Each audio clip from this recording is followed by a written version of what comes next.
Olá pessoal, eu sou Pedro Brandão, professor de língua portuguesa formado pela PUC do Rio de Janeiro. Começa agora mais uma videoaula do nosso canal Português Papo Cabeça.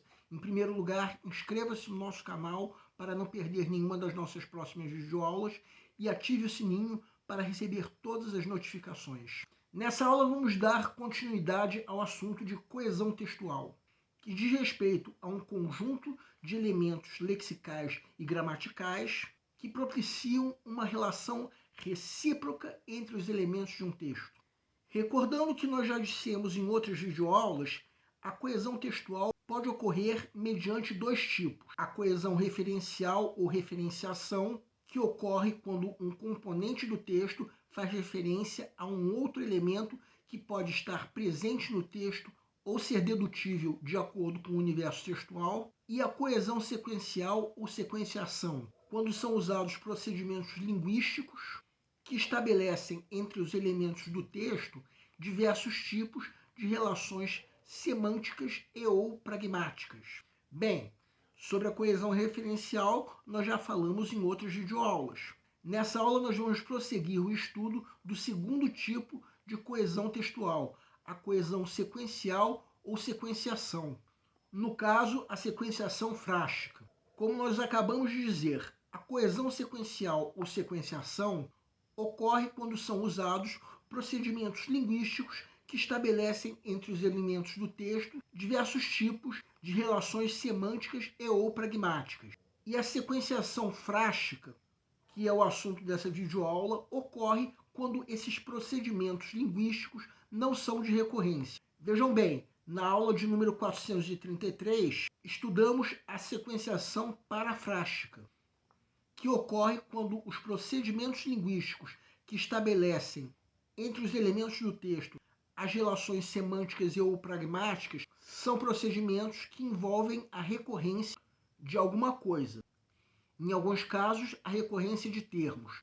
Em outros casos, a recorrência de estruturas, o chamado paralelismo sintático.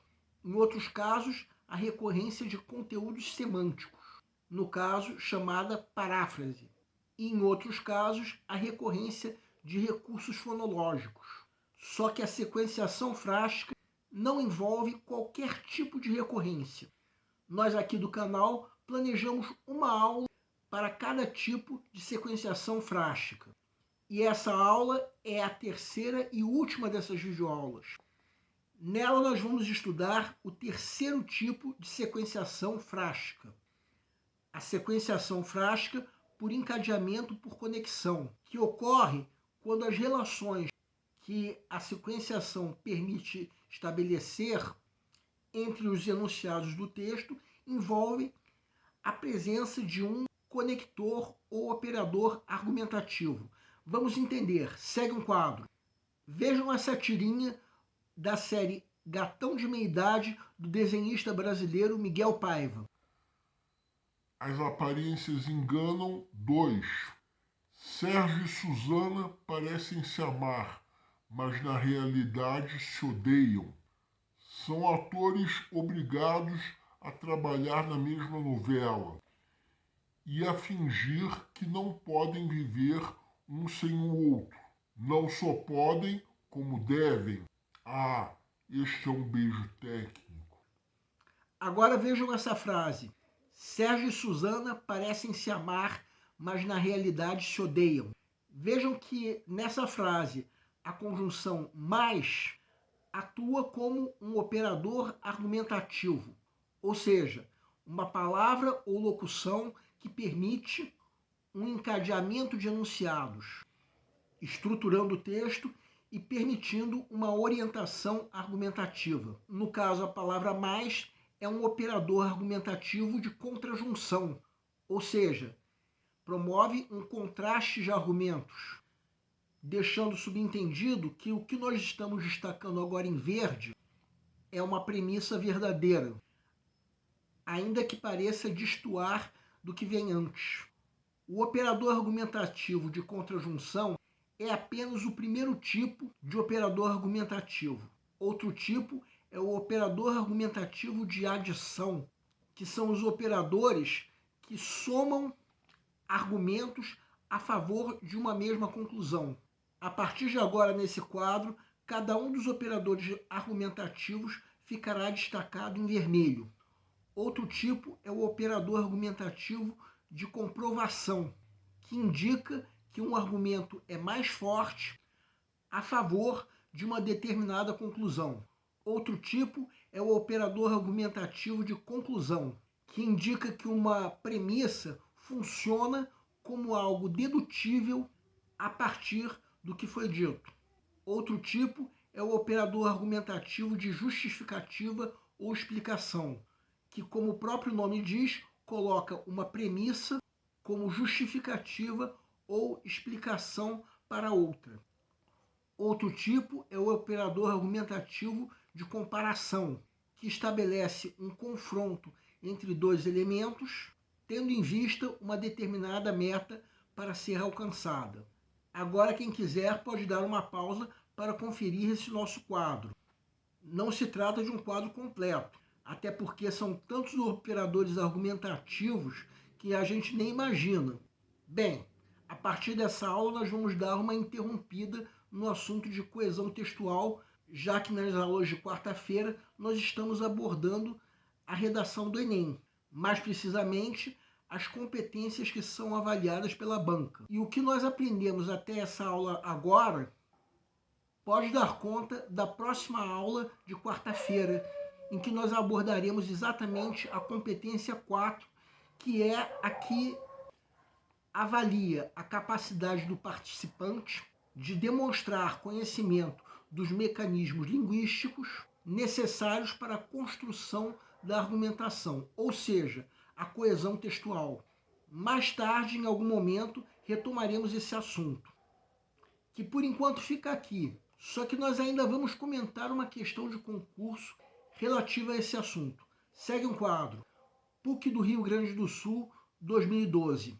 Não tive acesso ao conteúdo do livro Por uma Vida Melhor, apenas a pequenos trechos. Portanto, falo com base em informações e opiniões de terceiros.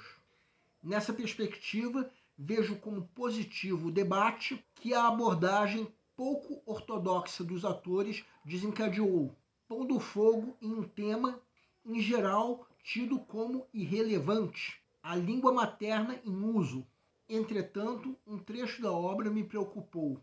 E destaco: posso falar os livros? Claro que pode, mas dependendo da situação, a pessoa pode ser vítima de preconceito linguístico. Para começar, pedir licença para falar de um determinado jeito é um tiro no pé da tese defendida em Por uma Vida Melhor. Porque pedir licença nesse contexto é reconhecer o poder do outro sobre nós, o que parece ser exatamente o contrário do que os autores pregam. Além disso, a resposta claro que não é inócua. O aluno tanto sabe que pode, que usa essa concordância rotineiramente. O problema maior, bem mais sutil e muito mais complicado, está na segunda parte da fala. Agir livre de preconceito, o oposto de fazer alguém vítima de preconceito. Implica não só aceitar as pessoas como são, mas também acreditar que todos sejam capazes de evoluir por méritos próprios. Ao afirmar que a modalidade permitida pode vitimizar quem a utiliza pela ação do outro ameaçador, os autores estão colocando o foco da importância de construir conhecimento de modo autônomo e reflexivo e enfatizando o julgamento alheio, novamente reforçando o preconceito. Ora, a língua materna é uma aula de cidadania e ninguém se torna cidadão por receio de outro ameaçador. O aluno deve ter a oportunidade de conhecer e desenvolver múltiplas linguagens, porque assim ele poderá expressar ideias e sentimentos com mais autonomia e talvez com menos preconceito.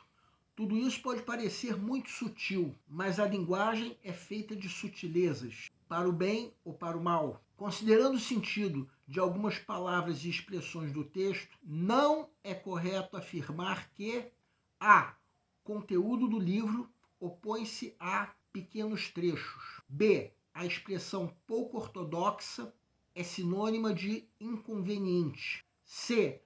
Pão do fogo e tiro no pé são expressões coloquiais metafóricas. D. Foco e ênfase têm sentido semelhante no texto. E. A sequência conhecer e desenvolver sugere aprimoramento gradativo. Peço para que deem uma pausa antes de ser dado o gabarito. O gabarito é letra B. A pergunta do enunciado é: o que não é correto se afirmar sobre os sentidos das palavras e expressões no texto? Em geral, nas aulas em que nós comentamos questões de concurso, nós começamos comentando a alternativa gabarito, para depois entender o erro das outras alternativas. Entretanto, nessa questão, o enunciado pergunta o que não é correto se afirmar, ou seja, as alternativas corretas não funcionam como gabarito. Então vamos fazer o seguinte, vamos entender por que cada uma das alternativas que não são gabarito estão corretas. Começando pela alternativa A, destacamos em vermelho os termos referidos pela alternativa. Se alguém não entender por que o número da linha está diferente, convém observar que nós diminuímos o corpo da letra nesse slide. Observem que, pelo sentido da frase, o termo pequenos trechos é o único conteúdo do livro ao qual a autora teve acesso, funcionando, portanto, como exceção, ou seja, está de fato como oposição ao termo conteúdo do livro, como diz a alternativa. Mas a pergunta do enunciado é sobre o que não é correto se afirmar. Então essa alternativa A está correta, não funcionando, portanto, como gabarito. Agora a alternativa C. Mais uma vez, estamos destacando os termos referidos em vermelho. Pôr fogo está no sentido metafórico, querendo dizer dar ênfase, sendo de fato uma expressão típica da linguagem coloquial. Por sua vez, tiro no pé é também uma expressão coloquial, que significa um ataque consistente, que, pelo sentido do texto, seria um ataque contra aquilo que os outros autores pregam. Então, é correto se afirmar isso que está na alternativa C. Alternativa essa que, portanto, não funciona como gabarito. Agora, a alternativa D. Mais uma vez, estamos destacando os termos referidos pela alternativa em vermelho. Podemos dizer que o foco dito no texto é semelhante à ênfase referida pelo verbo enfatizar? Semelhante, sim, só que o sentido da frase é deslocar o foco ou a ênfase que os autores dão. Mas as duas palavras têm sentido semelhante, sim. Temos aí uma relação de sinonímia, ou seja, é correto se afirmar isso que está na alternativa D, alternativa essa que, portanto, não funciona como gabarito da questão. Agora a alternativa E. Mais uma vez, estamos destacando em vermelho os termos referidos pela alternativa. Sem dúvida, há uma gradação entre os termos conhecer e desenvolver, porque um fato antecede o outro. Ou seja, é correto se afirmar isso que está na alternativa E. E, mais uma vez, trata-se de uma alternativa que não funciona como gabarito, já que a pergunta do enunciado pergunta o que não é correto se afirmar. Agora vejam a alternativa B.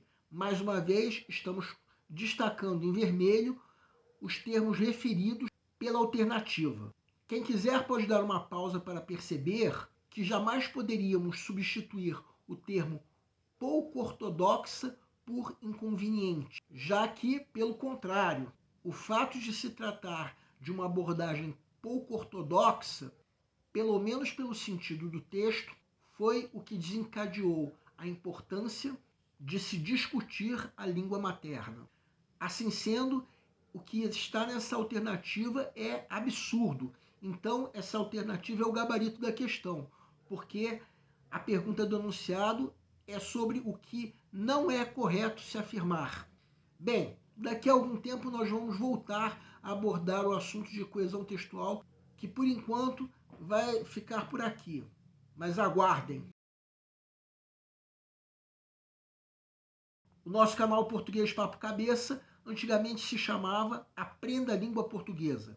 Cada vez mais estaremos focados em vocês, que estão movendo a roda da história, para que seja criado um futuro melhor para todos. Então, nosso foco principal continua sendo os vestibulandos, que terão no nosso canal uma fonte importante de estudo de língua portuguesa, onde nós ensinaremos os recursos da nossa língua para que possam, em primeiro lugar, escrever de forma adequada, entre outros textos, a redação do vestibular. Em segundo lugar, para que possam interpretar textos de forma adequada, não apenas numa prova de vestibular ou concurso, mas também na leitura de textos que ajudarão vocês a se manterem atualizados. Cada vez mais, nós teremos no nosso canal um Papo Cabeça. Ensinaremos nossa língua sim, mas de forma a estimular a inteligência que nasceu dentro de vocês e que precisa ser estimulada. E a missão do nosso canal é melhorar cada vez mais.